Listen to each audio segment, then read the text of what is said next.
You don't lose in government contracting because you're not working hard. You lose because you're working off outdated information. That is the single biggest trap in this industry. Since 2019, I've worked directly with small businesses to enter this space, helping my students secure over $75 million in contracts. I know what the contracting officer is looking for. So in this video, I'm going to break down 12 things that have changed in federal government contracting so you can stay competitive.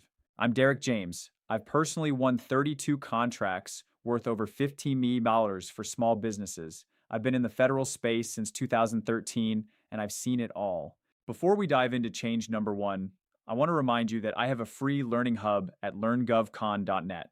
I'll show you more about that at the end of the video. Change number one, AI is being used in proposals, but it's also being scrutinized by agencies like the OMB and GSA. They are looking for hallucinations and generic content. You can use AI to move faster, but if your proposal sounds generic or templated, it will hurt you. You still need to customize every word to align with the evaluation factors. The biggest risk with AI is hallucinations, where the AI makes up facts or references. If an agency catches a false claim in your bid, it's an immediate disqualification. Trace everything. My pro tip here, use AI for research and outlining, but keep the writing human. The contracting officer wants to know you can do the job, not a chatbot. Validation is your best friend. Change two, faster procurement cycles. The FAR and the Office of Federal Procurement Policy are pushing agencies to award contracts faster than ever before. Speed is the new norm. This means you don't have time to figure it out after the RFP drops. By the time you see it on sam.gov, the clock is already ticking against you. You must be proactive. You need systems in place, capability statements, past performance libraries, and teaming agreements long before you start bidding. Speed is now a competitive advantage in every sector. Three, a higher emphasis on relevant past performance. We're seeing the GAO uphold more protests because a winner didn't have similar scope and complexity. Accuracy matters. Stop trying to stretch unrelated experience. If the contract is for janitorial services, showing your experience in IT won't cut it, no matter how good you were at it. Match the NAICS code precisely. If you lack the specific past performance, team with someone who has it. Use your first few contracts to build that library so you can bid as a prime later on. Building a bridge to prime is key. Four, we are seeing a significant shift away from LPTA, lowest price technically acceptable, especially in the Department of Defense for complex services. High value is back. This is good news for you. Lowest price isn't enough anymore. The government is willing to pay a premium for a technical approach that reduces their overall risk. It's about best value now. In a best value trade-off evaluation, the contracting officer can award to a higher priced bidder if their technical score is significantly better. You need to prove that your quality justifies the cost. Your technical approach and how you write your proposal matter more now. You need to highlight your discriminators. What makes you better, not just cheaper? Give them a reason to choose you. Five, the massive FAR overhaul, including 31 DoD class deviations.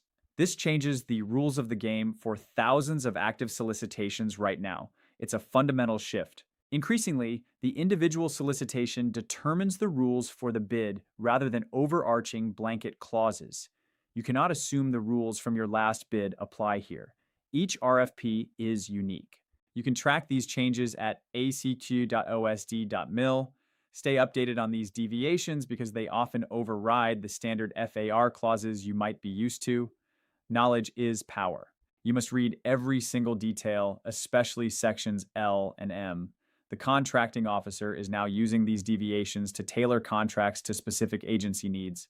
Read it twice, then read it again. Six, stronger enforcement of small business rules by the SBA. They are scrutinizing pass-through entities and joint venture agreements more than ever. Compliance is non-negotiable. You can't wing it on eligibility. If you don't actually qualify for a set-aside, you risk losing the award or, worse, getting a formal protest from a competitor. Protect your reputation. Agencies use the rule of two to set aside contracts for small businesses. If they find two or more capable small firms, the contracting officer must set it aside. This is why being visible in SAM matters. Protests are expensive and time-consuming, Ensure your NAICS code is correct and that you meet the size standards before you hit submit. Double check your SAM profile. If you're needing more support than YouTube University can offer, I work with 10 new small businesses each quarter to help them get busy bidding and winning. Let's move faster. I don't help you get registered or with your capability statement. I help you work on and submit real deals. We look at the actual RFPs and build the strategy together. No more guessing. I personally review your proposals and help you position your business to win. My goal is to get you out of the learning phase and into the winning phase. We refine until it's perfect.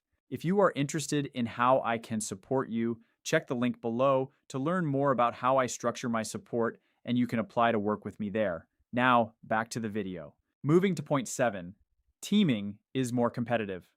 Data from Deltek GovWin shows that more small businesses are forming strategic alliances to tackle larger contracts. You need allies. Build those relationships early. Look into the SBA Mentor Protégé program as a way to gain past performance and technical depth without losing your small business status. It's a game changer. 8. Higher proposal quality expectations. The GAO has noted a sharp rise in protests due to poorly structured or ambiguous bids. Quality is no longer optional. It's the baseline. Remember, evaluators are often reading dozens of bids. If yours is clear, compliant, and easy to score, you're already ahead of 90% of the competition. Be the easy choice. Use graphics, tables, and clear headings that mirror the RFP. This makes it easier for the evaluator to give you the high score you deserve. Quality wins the day every time. 9. More structured scorecard-driven evaluations. The Federal Acquisition Institute is pushing for objective self-scoring models like we see in GSA Oasis Plus. It's about math now. You need to write directly to the evaluation criteria matrix. If it's not easy to score, you won't win. You must provide clear evidence for every point you claim. No more fluff words. Don't just say you're the best. Prove it with data, CPARS ratings, and specific project examples. In a scorecard world, fluff is just wasted space. Give them the hard numbers. 10. Increased compliance enforcement. The GAO is seeing more bids tossed for administrative non-compliance, simple errors that kill big deals. The zero trust era is here. The top errors: missing a required signature, failing to include a pricing attachment, or missing the submission deadline by even 1 minute. These are fatal. Check everything. Always do a final fatal flaw review. Have someone else check your work for formatting compliance before you hit that submit button on sam.gov. An extra set of eyes saves contracts. 11. Cybersecurity requirements are increasing, specifically with CMMC. This is now a mandatory requirement for Department of Defense contractors. Security is sovereignty. You can't rely on just submitting bids and hoping for the best. You need a real strategy and a focused niche to stand out and win in this crowded market. Niche down to win up. Start with a level 1 self-assessment. Ensure your passwords are secure, your systems are patched, and your staff is trained. Don't wait for the RFP to find out you're ineligible. Prep now. Don't risk being locked out of opportunities. Start your CMMC journey today and factor the cost of compliance into your overhead. It's the cost of doing business in 2026. Plan ahead. And finally, 12. More competition entering the space. sam.gov and USAY spending data show that more small businesses are entering the market than ever. It's a crowded field. Inside the hub, you'll find resources that dive even deeper into these topics. It's the perfect place to continue your education and get ahead of the competition. Take the first step now. Your advantage as a small business is agility. Use the latest information to outmaneuver the bigger players who are still stuck in their old ways. Stay informed, stay ahead. Agility wins. To win in this new era, you need the winner's mindset. Step 1 is market intelligence. Don't just look at sam.gov.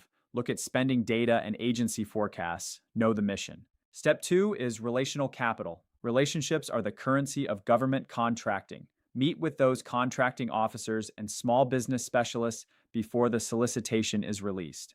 Build trust. Step 3 is technical excellence.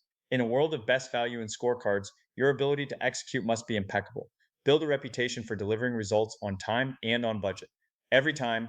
Let's recap what we've covered. We talked about AI scrutiny, faster procurement cycles, the move away from LPTA, and the vital importance of relevant past performance. These are your foundations. Then we looked at the FAR overhaul, stronger SBA enforcement, the competitive nature of teaming, and why proposal quality is now a non-negotiable requirement.